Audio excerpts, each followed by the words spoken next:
Welcome back to the grind. In this video, we're going to talk about the new FrostWreath Atlas season. I'm very excited about this. I love new content and new opportunities, and I'm especially excited about the rider, which we'll be discussing in another video.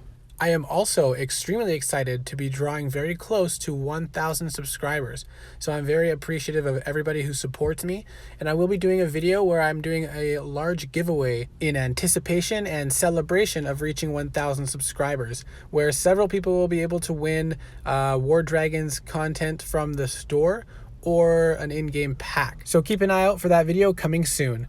Now let's talk about the Atlas updates. There will be some changes in the kill cap, which is how many troops you can lose from your Primarch from one attack. For bronze Primarchs, that used to be 7,500 troops. For silver Primarchs, that used to be 25,000. Now all Primarchs will only lose 15,000. Every single tier and level of Primarch will be able to lose 15,000 troops from a single attack.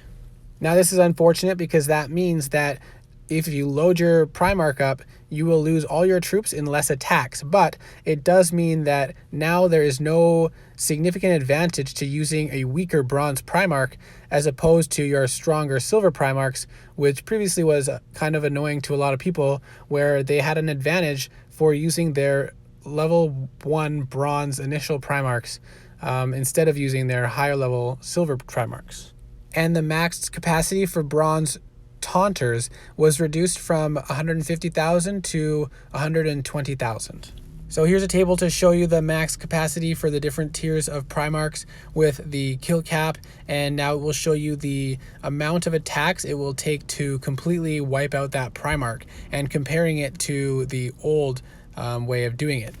So in making these changes, they did definitely make the Silver 1 and Silver 2 Primarchs much more advantageous because they are harder to wipe out. However, they made the bronze Primarch much easier to wipe out, which is unfortunate for a lot of lower level players and those who just started Atlas. Another change they made is the siegers. They debuff a castle, and previously it didn't matter how many troops you had, but now there is a minimum troop requirement for the ability to work, which means for a bronze sieger, you need to have 12,000 troops on your sieger in order for the sieger to debuff the castle, which is not ideal because usually, at least for me, I like to only take about 3,000 troops in on my sieger so I can do an attack and have my troops wiped out, rather than do an attack and then get all my troops wiped out by somebody with very few troops lost to them. And that's the only way that you can get that debuff now. A couple more little changes which I think will be beneficial to a lot of people are the repair troops. The revived troop limit that you have has increased. So instead of the old calculation being 48,000 plus 200 times your level, it's now 300 times your level. So now, for example, a level 355 player will have a limit of 153,000. So that means that the more you're going to be losing a lot more troops in these battles because of these changes, so they're increasing the amount that can be stored up in the revive section. Another change is for elite, the max amount of farmer caps you can have was previously a multiplication of 2. So at baseline, it's 800 troops or caps, farmers, for building troops, and having elite doubled that, so you could have up to 1,600 farmers. Now you can hold up to 2,400 farmers.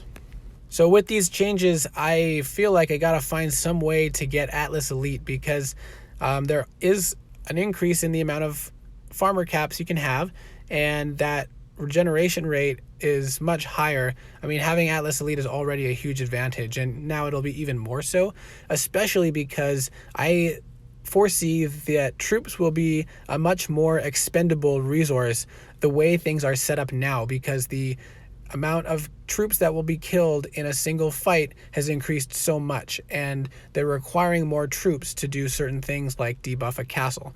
So I may need to figure that out. But for now, I hope this was helpful, and I will be bringing out a video in the next couple of days with the details on the new Atlas Rider, which I think is going to be very good. So keep an eye out for that, and we'll see you in the next video.